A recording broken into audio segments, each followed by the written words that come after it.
No. Oh, no.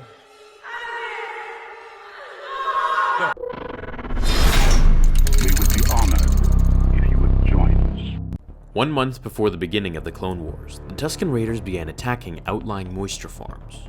One morning, Shmi went out to pick mushrooms, but was captured by a group of Tusken Raiders on her way home.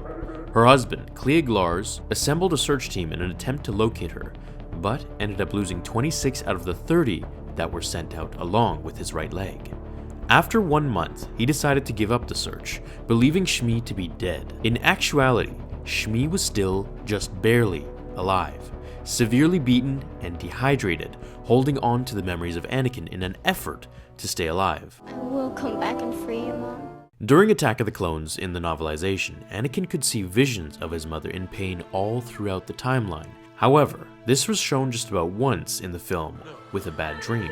The following that I'm about to read will be a snippet from the part where Anakin is searching for his mother and has arrived at the Tusken Raider campsite. I've also tried to gather everything I could for you through the comics and the visual guides. Here we go. She needed him.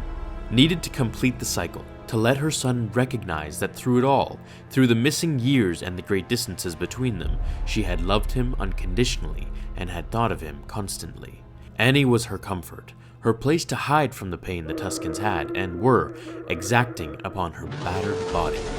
Every day they came in and tortured her a bit more, prodding her with sharp spears, slicing her body or beating her with the blunt shafts and short whips. It was more than a desire to inflict pain, Shmi realized, though she didn't speak their croaking language. This was the Tusken way of measuring their enemies, and from the nods and the tone of their voices, she realized that her resilience had impressed them.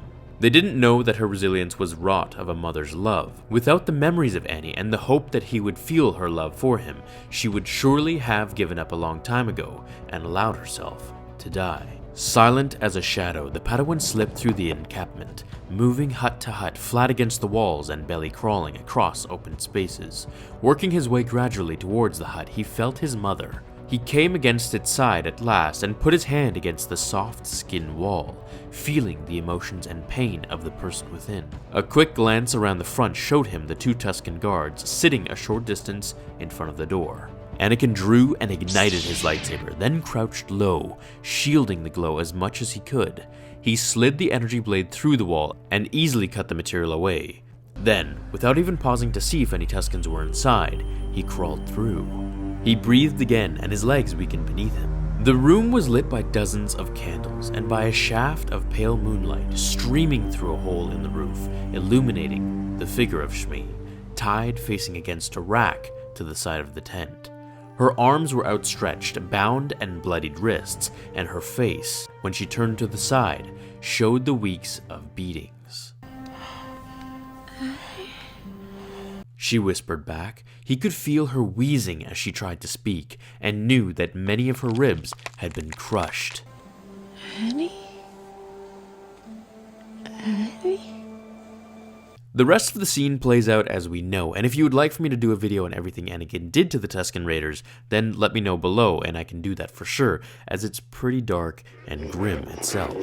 Now, I will address this question because I know there will be comments about it. The Tusken Raiders are physically incapable of fornicating with humans, so hopefully that puts that question to rest if it arises. As for the purpose of Shmi being captured, well, my theory, albeit it never having been mentioned anywhere in the movies, books, or comics, is that Palpatine manifested Anakin's nightmares and manipulated the Tusken Raiders to capture her. They don't normally kidnap people, as Lars said, unless they have a reason, and of all people, they kidnap Anakin's mother. The coincidence is too much for my liking. I think Palpatine did this to lure Anakin to the dark side by giving him his first big taste of how good it feels to let go and run free with one's powers. Remember what you told me about your mother and the Sand People?